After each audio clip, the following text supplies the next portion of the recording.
Hindi nagbigay si Katits kung gaano sila kalalim.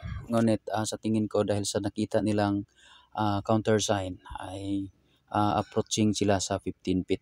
No? Approaching sa 15 feet. So para mas malinaw, panoorin natin bago natin bigyan ng komento ang video nila ni Katits. And then sa'yo Katits, paki-comment na lang kung anong feet ang hukay ninyo. Kasi sa tingin ko ay kung hindi kayo sa 10 feet ay nandun kayo sa 12 feet. Yun nga, approaching 15 feet kayo. Paki-comment na lang dahil sa nakita ninyong palatandaan ay mayroon pa akong nakikita kung gaano yan kalalim ang natagpuan ninyong mga counter sign. Okay? Magandang hapon Kati-H. Bali, ito yung namin, hukay. Yung hukay namin. Ito. Bali, papalikod ko sana sa iyo, sir. Bali, patulong na lang Kati-H. Ito yung mga kulay ng mga lupa. Yan. Yan ang kulay niya. Yung layer namin.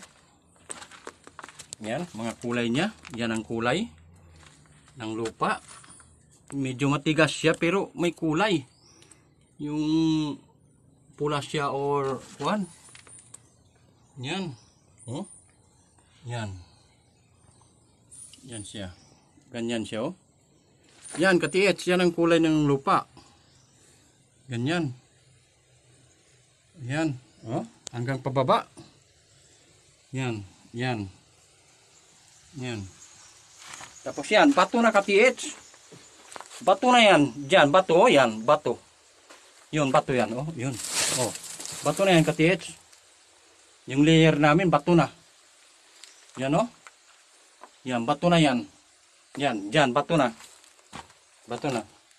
Yan. Ang pinagtataka ko, ito Kati-H. Palikod lang. Sa loob ng bato, ganito siya, orange. Nasa loob to ng bato, tapos parang malambot siya. Putik ba? Putik, oh. Oh, no. Putik. Pero orange siya. Pero sa loob siya ng bato. Sa loob siya ng bato ito. Nakapagtataka, bakit sa loob siya ng bato? Yan, oh, marami, oh. Yan, orange, oh. Pero sa loob ng bato. Yan, oh, dyan, oh. Sa loob siya ng bato. Hindi siya sa labas ng bato, sa loob.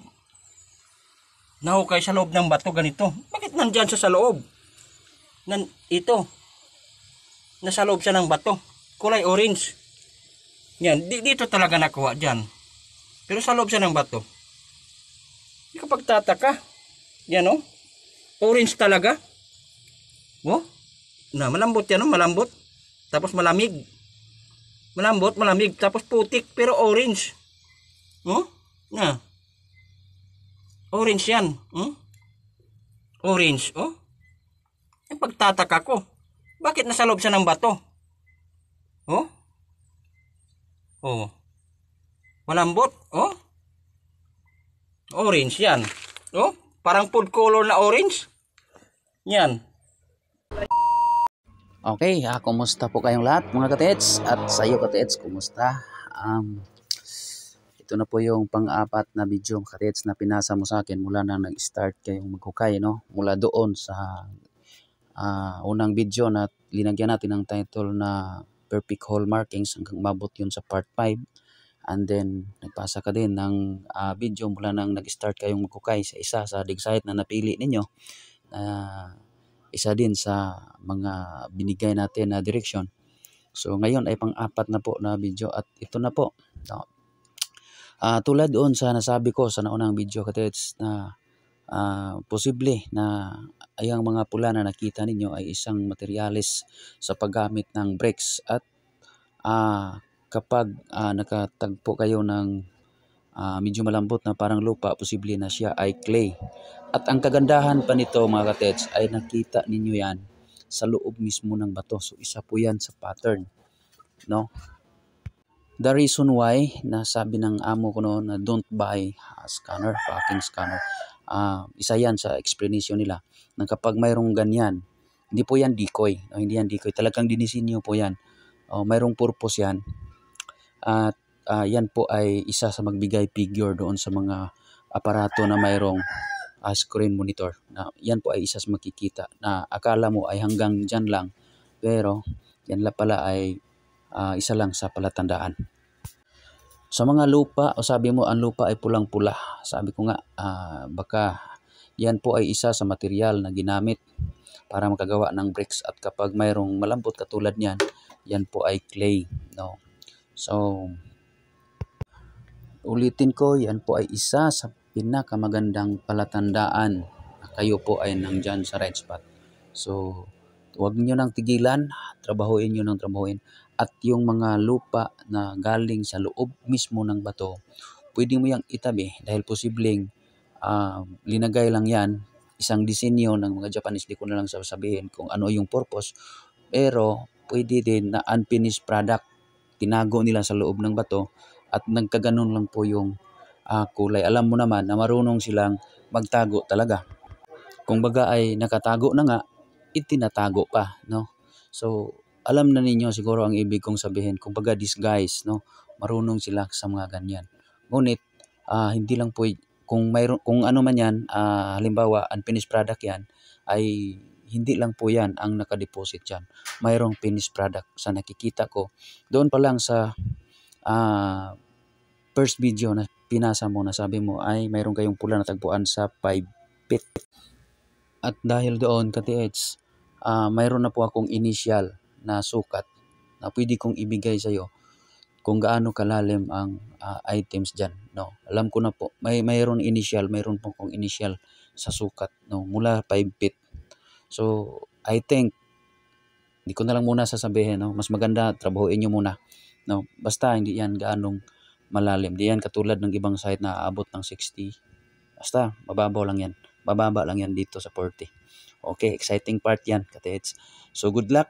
And then, yun lang muna. Wag mo nang lituhin kung bakit nandyan yan sa loob ng bato. Posibleng dinisenyo yan. Isang clay, dinisenyo, dinagay sa loob ng bato, isa sa mga palatandaan, no?